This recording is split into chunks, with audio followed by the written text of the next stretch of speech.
ناظرین، منگولوں کی دہشت اور ہولناکی کے بارے میں آپ نے کتب میں پڑھا ہی ہوگا۔ منگولوں کے مسلمانوں پر مظالم کی داستانوں سے تاریخ بھری پڑی ہے۔ ترک ڈرامہ سیریل دیریلیس ایرترل میں منگولوں کے ان مظالم کا ایک خاکہ پیش کیا گیا ہے تاکہ مسلمان منگولوں کے مظالم جان سکیں۔ یہ منگول کون تھے، مسلمانوں کے ساتھ ان کی کیا دشمنی تھی، اور خلافت عباسیہ کا خاتمہ کرنے والے منگولوں کا کیا انجام ہوا۔ وہ کون سی اسلامی سلطنت تھی جس نے منگولوں کو ناکوں چنے چبوا دیے۔ منگولوں کی اسلامی سلاطین سے جنگوں کا مکمل احوال جاننے کے لیے یہ ویڈیو آخر تک دیکھیے۔ آپ دیکھ رہے ہیں نقطہ، جس کے ساتھ میں ہوں یاسر رشید چودھری۔ ہماری اس ویڈیو کو مکمل دیکھیے۔ اگر پسند آئے تو ہمارے چینل کو سبسکرائب کیجیے اور بیل آئیکن کو دبائیے تاکہ آپ کو لمحہ بلمحہ ایسی معلوماتی ویڈیوز پہنچتی رہیں۔ بصورت دیگر ہمیں اپنی رائے سے آگاہ کیجیے۔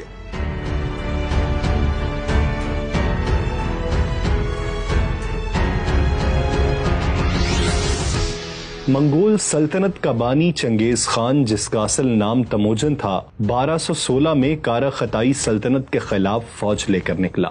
چین کی ین حکومت کے خلاف چنگیز خان کی مہمات جاری تھیں۔ کارائی خطائی سلطنت کو 1218 میں چنگیز خان نے ختم کر دیا اور ین ریاست کے خلاف ایک مضبوط ریاست قائم کرنے میں کامیاب ہو گیا۔ کارا خطائی سلطنت کے ساتھ خارزم شاہی سلطنت آباد تھی۔ خارزم شاہی سلطنت کے سلطان علاؤالدین محمد نے عباسی خلیفہ سے بغاوت کر کے ایک الگ حکومت قائم کر لی تھی۔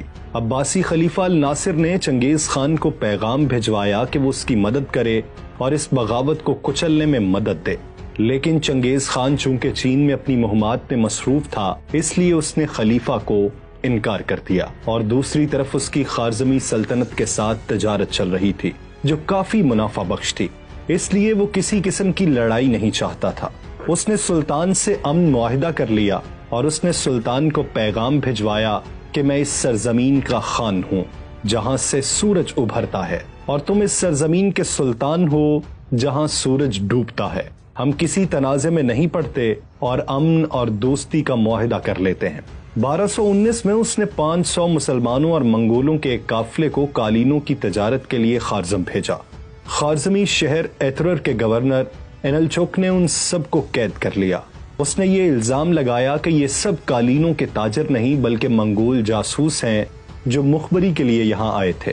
اس نے سلطان علاؤالدین محمد کو بھی ان کی گرفتاری سے آگاہ کر دیا تھا۔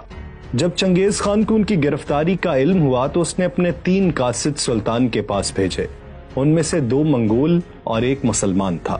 سلطان علاؤالدین محمد نے ان 2 منگولوں کے چہرے منڈوا دیے جبکہ مسلمان کا سر منڈوا دیا۔ ان تینوں کو اسی حالت میں چنگیز خان کے پاس واپس بھجوا دیا۔ اس کے ساتھ ساتھ سلطان نے ان سب تاجروں کو بھی قتل کرنے کا حکم دے دیا۔ چنگیز خان کو جب اس بات کا علم ہوا تو اس نے خارزمی سلطنت کو تباہ کرنے کی ٹھان لی۔ اس نے ین ریاست کے خلاف اپنی جنگ کو مؤخر کیا اور آندھی طوفان بن کر خارزم شاہی سلطنت پر حملہ آور ہوا۔ سب سے پہلے اس نے ایترر کے گورنر انلچوک پر حملہ کیا، اس کے تمام سپاہی مار دیے، اس کے محافظ دستے کو قتل کر دیا۔ انلچوک کو موت کی سزا سنائی گئی اور اس کی آنکھوں اور کانوں میں چاندی پگھلا کر ڈالی گئی۔ یہ منگولوں کے مسلمانوں پر مظالم کا آغاز تھا۔ سلطان علاؤالدین محمد نے اپنے بیٹے جلال الدین مینگبورنو کے ساتھ مل کر منگول یلغار کو روکنے کی کوشش کی، لیکن وہ اس میں مکمل طور پر کامیاب نہ ہو سکا۔ چنگیز خان اپنے 4 بیٹوں سمیت اس جنگ میں آیا تھا۔ 2 سال جاری رہنے والی اس جنگ میں چنگیز خان نے خارزمی سلطنت کو تباہ کر دیا۔ منگول جو صرف چین تک محدود تھے، اب بخارا اور سمرقند سے ہوتے ہوئے نیشاپور پہنچ چکے تھے۔ علاؤالدین محمد مر گیا، جس کے بعد جلال الدین مینگبونو سلطان بنا۔ یہ وہی سلطان جلال الدین ہے جسے تاریخ جلال الدین خارزم شاہ کے نام سے جانتی ہے۔ 1221 میں افغانستان کے علاقے پروان میں جلال الدین خارزم شاہ اور منگولوں کے درمیان جنگ ہوئی، جس میں خارزم شاہ نے منگولوں کو شکست فاش دے دی۔ اس نے منگول کمانڈر شیگی کوتوگو کو عبرتناک شکست دی۔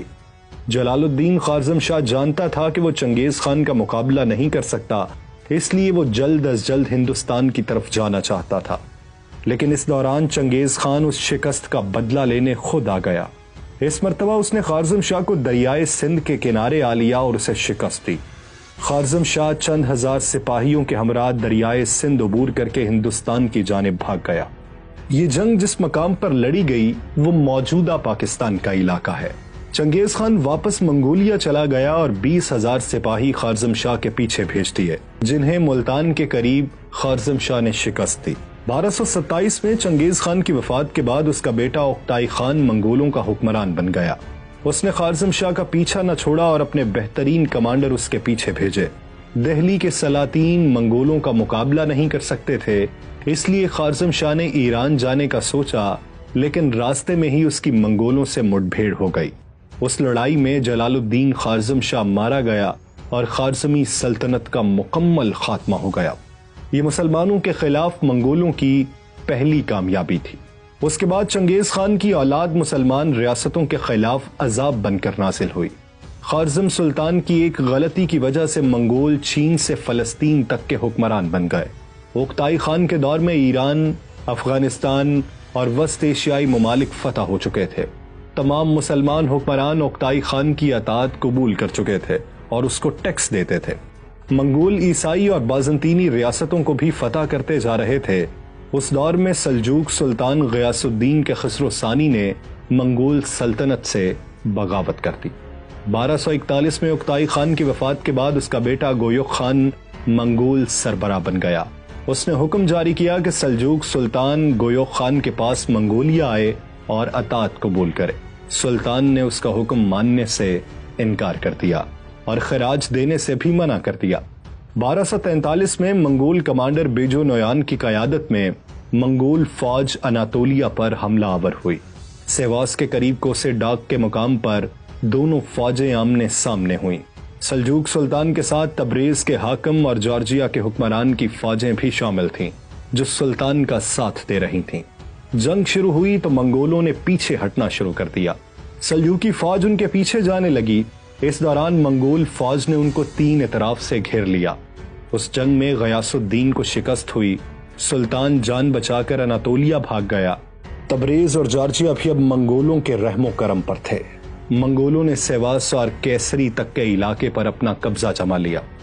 نویان کو اس جنگ کے بعد مملوک سلطانوں کے خلاف مہمات کے لیے بھیج دیا گیا۔ سلطان نے اطاعت قبول کر لی اور ٹیکس دینے کی حامی بھر لی۔ کوسے ڈاک کی جنگ میں شکست کے بعد کسی مسلمان ریاست نے براہ راست منگولوں کے خلاف اعلان جنگ نہیں کیا۔ گویوک خان کے بعد مونکے خان منگولوں کا سربراہ بن گیا۔ اس نے اپنے بھائی ہلاکو خان کو مسلم علاقے فتح کرنے کا حکم دیا۔ اس نے فارس کے نزاری اسماعیلی حکمران کے خلاف محاذ کھول دیا۔ اس نے عباسی خلیفہ المستعصم سے فوجی امداد مانگی۔ خلیفہ مستعصم نے مونگے خان کی بات ماننے سے انکار کر دیا اور فوجی تو دور کی بات ٹیکس دینے سے بھی انکاری ہو گیا۔ 1258 میں فارس کی مہم سے فارغ ہو کر ہلاکو خان نے بغداد پر حملہ کیا۔ 40 دن تک بغداد میں خون کی ہولی کھیلی گئی۔ ہلاکو خان نے بغداد میں عباسی خلیفہ کو شکست دینے کے بعد اس کو قید کر لیا۔ کئی عباسی شہزادوں نے بھاگ کر مصر میں مملوک سلطنت میں پناہ لی۔ بغداد پر قبضے کے بعد ہلاکو خان اس خطے کا مضبوط حکمران بن گیا تھا۔ اس نے اس سارے علاقے کو جو اس نے فتح کیا تھا ملا کر ایک چھوٹی سلطنت الخانی قائم کر لی۔ 1260 میں ہلاکو خان نے مملوک سلطان سیف الدین قطز کو ایک پیغام بھیجا جس کے سرے ورق پر لکھا تھا: مشرق و مغرب کے بادشاہوں کے بادشاہ عظیم خان کی جانب سے مملوک سلطان کی طرف جو ہماری تلواروں سے بچ کر بھاگ نکلا۔ اس پیغام میں ہلاکو نے اسے دھمکی دی کہ اگر اس نے مونکے خان کی اطاعت نہ قبول کی تو اس کا انجام بھیانک ہوگا۔ ہلاکو نے لکھا کہ ہم تمہاری مساجد مسمار کر دیں گے، ہم تمہارے بچوں اور بوڑھوں کو قتل کر دیں گے تاکہ تمہیں معلوم ہو سکے کہ تم کتنے کمزور ہو۔ سلطان سیف الدین قطز نے اس پیغام رسا کو قتل کروا دیا اور اس کی گردن چوک پر لٹکا دی۔ جب ہلاکو خان کو علم ہوا تو اس نے مملوک سلطنت پر حملہ کرنے کا ارادہ کیا۔ عین جالوت کے مقام پر یہ دونوں فوجیں آمنے سامنے ہوئیں۔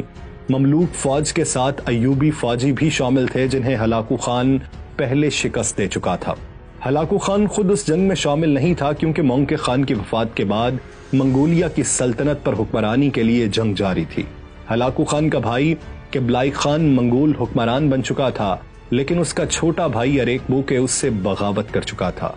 اس کو چنگیز خان کے پوتے برقع خان کی حمایت حاصل تھی۔ ہلاکو خان برقع خان کو روکنے کی غرض سے اس جنگ میں شامل نہ ہو سکا۔ منگول فوج کا سربراہ کتبوگا تھا، جبکہ مملوک فوج کا سربراہ سلطان سیف الدین قطز اور کمانڈر بیبرس تھا۔ یہی بیبرس بعد میں مملوک سلطان بنا اور رکن الدین بیبرس کے نام سے مشہور ہوا۔ بیبرس چونکہ اس علاقے سے اچھی طرح واقف تھا اور منگولوں کے جنگی حربوں کا بھی اسے بخوبی اندازہ تھا، اس لیے سلطان سیف الدین نے اسے تمام اختیارات دیے ہوئے تھے۔ میدان جنگ میں اس نے پہلے تو بڑھ چڑھ کر منگولوں پر حملے کیے اور پھر اس نے منگولوں کے ساتھ وہ کیا جو ان کا ٹریڈ مارک تھا، یعنی میدان جنگ میں پیچھے ہٹنا۔ منگول یہ کیا کرتے تھے کہ دوران جنگ پیچھے ہٹنا شروع کر دیتے تھے اور جب مخالف فوج اپنی محفوظ جگہ چھوڑتے تو یہ ان پر حملہ کر دیتے۔ بیبرس نے ان کے ساتھ یہی چال چلی۔ اس نے فوج کو پیچھے ہٹنے کا حکم دیا اور پہاڑ کی جانب ہٹنے لگا۔ کتبوگا اس چال کو سمجھ نہ سکا اور ان کے پیچھے جانے لگا۔ منگول فوج نے اپنے مورچے چھوڑ دیے۔ ان کو اس وقت اپنی غلطی کا احساس ہوا جب تین اطراف سے ان پر تیروں کی بارش ہونے لگی۔ اس جنگ میں منگولوں کو بری طرح شکست ہوئی اور مملوکوں نے عین جالوت کو منگولوں کی قبر بنا دیا۔ اس شکست کا بدلہ لینے کے لیے ہلاکو خان خود مملوک سلطنت پر حملہ نہیں کر سکتا تھا۔ برقع خان چنگیز خان کے بیٹے جوچی کا بیٹا تھا اور اس نے اسلام قبول کر لیا ہوا تھا، اور ہلاکو خان کی جانب سے بے گناہ مسلمانوں کے قتل عام پر وہ غصے میں تھا۔ رشید الدین ہمدانی کے مطابق برقع خان نے مونکے خان کو ایک پیغام بھیجا تھا جس میں اس نے کہا تھا، ہلاکو نے مسلمانوں کے شہروں کو تباہ کیا اور خلیفہ کو قتل کیا۔ اللہ کے حکم سے میں اس کو ان بے گناہ مسلمانوں کے خون میں جرم کی سزا دوں گا۔ علامہ اقبال نے اسی کے بارے میں کہا تھا، ہے عیاں یورش تاتار کے افسانے سے، پاسباں مل گئے کعبے کو صنم خانے سے۔ اب چونکہ منگولیا میں اقتدار کی جنگ چل رہی تھی، مملوکوں سے بھی شکست کا سامنا کرنا پڑا تھا۔ ہلاکو خان کو گولڈن ہووڈ کے برقع خان سے بھی خطرہ تھا، اس لیے وہ خود آذربائیجان میں ہی رہا اور 6000 سپاہیوں پر مشتمل ایک لشکر بیدور نامی کمانڈر کی کمان میں شام ایلپو یا حلب بھیجا۔ انہوں نے حلب میں موجود تمام مسلمانوں کو شہید کر دیا اور شام کی جانب روانہ ہوئے۔ شام کے قریب خمس کے مقام پر ان کا سامنا مملوکوں کی ایک فوج سے ہوا۔ 1500 مسلمان سپاہیوں کی اس فوج نے منگولوں کو عبرتناک شکست دی۔ اس شکست کے بعد ہلاکو خان نے مملوکوں کے خلاف کوئی کارروائی نہیں کی۔ اس نے آذربائیجان میں ہی رہنا بہتر سمجھا اور برقع خان کے مستقل خطرے سے نمٹنے کے لیے حکمت عملی تیار کی۔ اس نے گولڈن ہووڈ پر حملہ کر دیا، لیکن برقع خان کی فوج نے اس کو شکست دے دی۔ اس نے دوسرا بڑا حملہ کیا جس میں اس کو کامیابی ملی اور برقع خان کی فوج پیچھے ہٹ گئی۔ ہلاکو خان نے اپنے بیٹے اباقا کو برقع خان کی سرکوبی کے لیے بھیجا اور خود منگولیا چلا گیا، جہاں 1265 میں اس کی موت واقع ہو گئی۔ اباقا نے برقع خان کی فوج کا پیچھا کیا، لیکن وہ برقع خان کا مقابلہ نہیں کر سکا۔ آذربائیجان کے قریب منگولوں کو تاریخ کی سب سے بڑی شکست منگولوں کے ہی ہاتھوں ہوئی۔ بس یہ وہ منگول تھے جو مسلمان ہو چکے تھے اور اسلام کی خاطر لڑ رہے تھے۔ برقع خان سے شکست کے بعد اباقا نے کبھی مڑ کر گولڈن ہووڈ کی جانب نہ دیکھا، البتہ اس کے دل میں مملوکوں سے بدلہ لینے کی خواہش ضرور موجود تھی۔ اس نے اپنے باپ ہلاکو خان کی چھوڑی ہوئی الخانی سلطنت سنبھال لی۔ 1277 میں مملوک سلطان رکن الدین بیبرس نے سلجوق روم کے مرکز اناتولیا پر حملہ کر دیا۔ سلطان بیبرس اور منگولوں کے درمیان البستان کے مقام پر جنگ ہوئی۔ دونوں طرف کی فوجوں کی تعداد تقریباً 14,000 تھی۔ سلطان بیبرس کو اناتولیا میں موجود ترک قبائل کی مدد حاصل تھی جو خفیہ طور پر اس کی مدد کرنے والے تھے۔ اسی طرح ایرانی حکمران معین الدین سلیمان پروانہ نے بھی اسے مدد کرنے کا یقین دلایا تھا، لیکن پروانہ کی حکومت کی سرحدیں منگول الخانی سلطنت کے ساتھ تھیں، اس لیے وہ ان کے خلاف کھل کر سامنے نہیں آنا چاہتا تھا۔ منگولوں کو بھی یہی لگتا تھا کہ پروانہ ان کی طرف ہے، جبکہ اس ساری جنگ کے دوران پروانہ اور ترک قبائل کسی کی بھی مدد کو نہ آئے۔ اس جنگ میں بھی بیبرس نے منگولوں کو شکست دی اور اناتولیا کے دل کیسری تک پہنچ گیا۔ اس نے مسلم حکمرانوں کو بحال کیا اور واپس مصر روانہ ہو گیا۔ اس کی واپسی کے بعد اباقا نے اپنے بیٹے گیخاتو کو اناتولیا پر واپس قبضہ کرنے کے لیے بھیجا۔ یہ خطوں نے اناطولیہ کے سلجوق حکمرانوں کو شکست دی اور پھر سے اناطولیہ پر قبضہ کر لیا۔ اس کے بعد منگولوں میں خانہ جنگی شروع ہو گئی اور وہ اپنے اقتدار کو قائم نہ رکھ سکے۔ 1300 کے بعد عثمان غازی کی سلطنت عثمانیہ قائم ہوئی، جس نے اناطولیہ سے منگولوں کا مکمل صفایا کر دیا۔ 1300 کے بعد منگول صرف وسط ایشیا اور پھر منگولیا تک محدود ہو گئے۔ منگولوں نے تقریباً 150 سال تک 93 لاکھ مربع میل کے علاقے پر حکومت کی۔ اس دوران انہوں نے مسلمانوں کے متعدد علاقے فتح کیے، خلافت عباسیہ کا خاتمہ کیا اور بیت المقدس تک کا علاقہ منگولوں کے قبضے میں چلا گیا۔ چنگیز خان سے لے کر توغان تیمور تک منگول سلطنت نے دنیا پر وہ مظالم ڈھائے جن کی تاریخ میں کوئی نظیر نہیں ملتی۔ ناظرین، منگولوں کی جنگوں کے بارے میں آپ جان چکے ہیں۔ اگر آپ بازنطینیوں اور مسلمانوں کی جنگوں کے بارے میں بھی جاننا چاہتے ہیں تو کمنٹ سیکشن میں ہمیں اپنی رائے سے آگاہ کیجیے۔